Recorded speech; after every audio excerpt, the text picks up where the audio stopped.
You've got tight hip muscles? Welcome to the club. Who could have predicted that keeping human animals in a seated hip flex position for 90% of their lives would result in atrophied, stiff, shortened hip muscles? In this video, I'm going to show you 4 simple standing hip stretches for tight hips that you can do literally anywhere, even if you're super crazy stiff. I'm going to take you through these beginner level hip stretches, and at the end, I'll explain how often to do them and how long to hold them. I will also explain how you can adjust these stretches to make them more effective, and if you want a free follow-along version of these stretches, I'll explain how to get it. All right, let's get ready to think right, move right, and feel right. Let's start with everyone's favorite, the hamstrings. If you can't touch your toes, and if you're watching this, I know you can't, you can start with this simple hamstring stretch. Find a low surface like a step or a couch and put your foot on it. If doing this on a hard surface, use padding or wear shoes. You don't want heel pain to be the thing that stops you from getting a good hamstring stretch. Keep your spine straight and lean toward your foot. Use something to help you balance if you need it. Try not to change the shape of your spine. In other words, don't curl your spine as you try to get closer to your foot. The goal is to get the pelvis to move relative to the thigh bone. Curling your spine makes you think you're getting closer, but only because your face is getting closer to your foot. Right now, you want your face to get closer to the foot because your hip mobility is improving, not because your spinal muscles are allowing you to cheat. You should feel the stretch in the hamstrings, in the meat of the muscle. If you're feeling an intense sensation near the top of the hamstrings or the bottom of the hamstrings near the back of the knee, be very, very careful. You may want to bend your knee a little to reduce the intensity. The last thing you want to do is pop your hamstrings. Trust me, I've done it.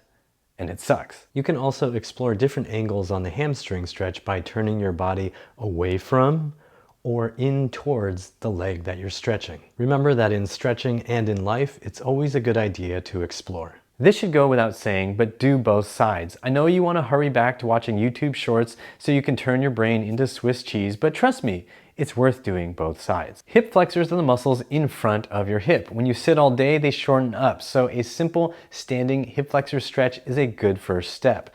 Stand next to a wall or sturdy piece of furniture to help you balance. Put one foot forward and one foot back. Bend the knee of the front leg, lowering your pelvis to the floor.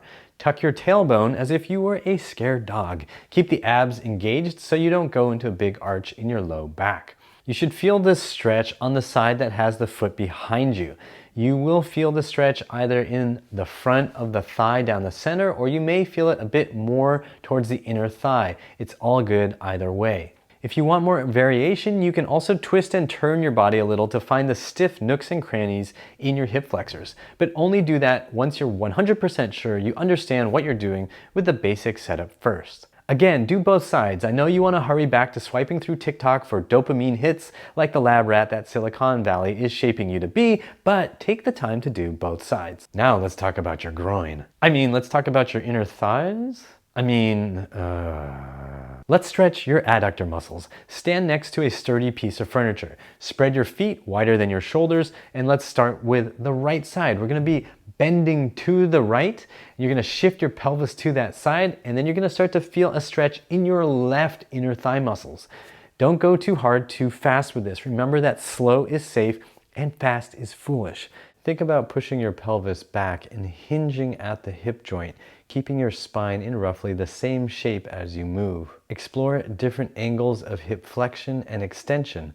This will help you find all the tight, stiff nooks and crannies in your inner thigh muscles. The inner thigh muscles in most men are insanely chronically short and dysfunctional. That's right. I said your inner thigh anatomical bits are short. What are you going to do about it? The good news is you can safely lengthen these inner thigh anatomical bits with just a little perseverance. Shifting your pelvis around to find the stiffest angles will help you free up long-lost ranges of motion. You'll be like Indiana Jones discovering ranges of motion that you've only read about in the dusty archives of a German monastery. Just remember to take your time and make sure you don't push through any intense sensations. Keep things in a medium range, especially when you start.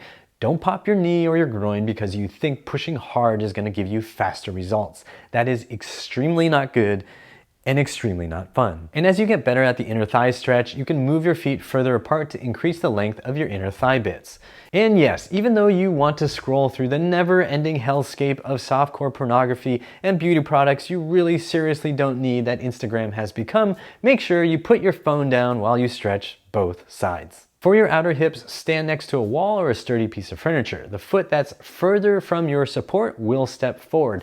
Then move it across the midline. This will put your back leg and hip into adduction. That's going to stretch your outer hip of the back leg. You should feel it all around the side there. Keep it at a medium intensity when you first start. You do not want to overstretch any hip muscle, basically ever. Play around with angles. You can move your feet around. You can bend at the hips. You might want to put a little elevation under your front foot. This can help you get a little more leverage into the hip.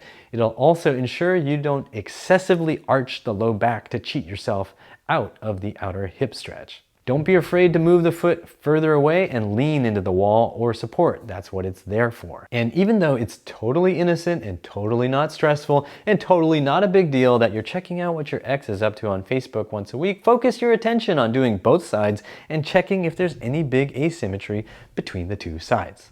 And if you're now wondering how long to hold or how often to do these, good. But first I want to say a big thanks to Nayeta, Teresa, and Philip for your generous donations via PayPal. Your support helps me make more videos without having to make really weird commercials about protein powders, vegetable powders, hydration powders, websites, VPNs, suspicious vibrating fitness equipment. If you want to support me too, go to uprighthealth.com/donate to find all these super simple, easy options. And while you're there, don't forget to get on my newsletter in case the algorithm or the censors decide that I'm just not good anymore. Okay, let's go. Now let's talk about how often to hold and how often to do these stretches. Hold each stretch for 1 to 2 minutes. Keep it in the medium range of intensity when you first start, please. Don't try to snap or push through any limitations. Remember, slow is safe and fast is foolish. When holding the stretch, breathe. One cue I like is to breathe out longer than you're breathing in. This will help you maintain a sense of calm and control. If you are stretching so intensely that you can't do this, you're pushing too hard. Stop it. Seriously, you need to be able to breathe.